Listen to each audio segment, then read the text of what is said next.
Ano kaya ang masasabi ni Coach Tim Cone dito kay Quintin Melora Brown? Well, ang pag-uusapan nga natin ang isang sentro ng UP Diliman.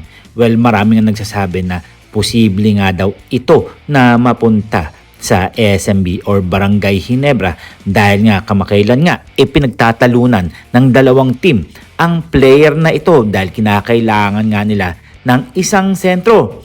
Quintin Melora Brown, background at playing style. Well, pag-usapan natin, isang Filipino-American na collegiate player mula sa Rice University at Vanderbilt sa NCAA USA. May taas na 6'9" natural na center, forward at kilala sa kanyang depensa, rebounding at solid basketball IQ. Hindi flashy, scorer, pero effective sa pick and roll defense, rim protection at hustle plays. May disiplina sa court, hindi madaling matawagan ng foul at mahusay magbasa ng laro. Pwede ba siyang mapunta sa Barangay Ginebra o San Miguel? Well, question mark pa yan. Yes, posible pero may mga salik.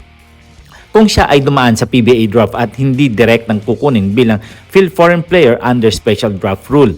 Ginebra at San Miguel SMC teams ay kilala sa paghahanap ng field foreign players na PBA. Ready, kagaya ni na Christian Standhardinger at Jamie Malonzo kung di siya agawan ng mga teams o matrade agad.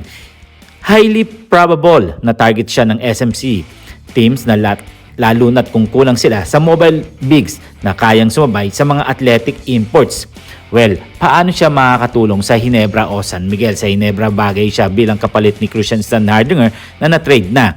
Pwede siyang maging backup o kung kombinasyon nila Japet Aguilar kung healthy ito. Sa San Miguel, pwede siyang gamitin off the bench para kay Junmar Fajardo, lalo na tumatanda na si Junmar Fajardo. Bagay siya sa sistema ni Coach Tim Cone at George Gallen dahil disiplinado at hindi selfish na player. Well, si Jason David nga ay yung background playing style nito ay dating naglalaro nga sa San Sebastian or Lyceum. Well, hindi nga ako sigurado saan nga ito naglalaro. Isang 6'2" utility guard wing na may defensive mentality at energy player. Hindi scorer type pero known sa hustle plays, pressure defense at willingness to do the dirty work. Sa MPBL at semi-pro leagues, nagpakita siya ng flashes bilang role player pero consistent ang offensive contribution. Sinayang ba siya ng San Miguel o ibang teams? Depende sa pananaw. Kung ang hanap ay scoring guard, masasabi na limited ang naibibigay ni Jason David. Pero kung hanap ay defensive utility player, may halaga siya lalo sa second unit ng isang team. Well, eto nga ang maitutulong ni Jason David sa Barangay Ginebra. Well, alam niyo ba, nagbigay na ng pagkakataon o ibigay ng lakas neto ni Jason David dahil si Coach Tim Cone nga ibinigay muna si LA Tenorio para mag-coach. Well, sana maipakita nga neto ni Jason David ang kanyang laro at pwede siyang gamitin bilang defensive stopper sa guard ng kalaban. Isang bagay na kulang sa Ginebra ngayon matapos mawala sina Stanley Pringle at LA. Part-time na lang o malapit na magretiro. Pwede siyang magbigay ng energy of the bench. Well, maraming nagsabi na tumutulong sa full court pressure defensive. Bagay siya sa system ni Coach Tim kung tanggap siya ng maliit na role, similar to what J.W. Cruz, John Pinto or Scottie Thompson did early in their careers.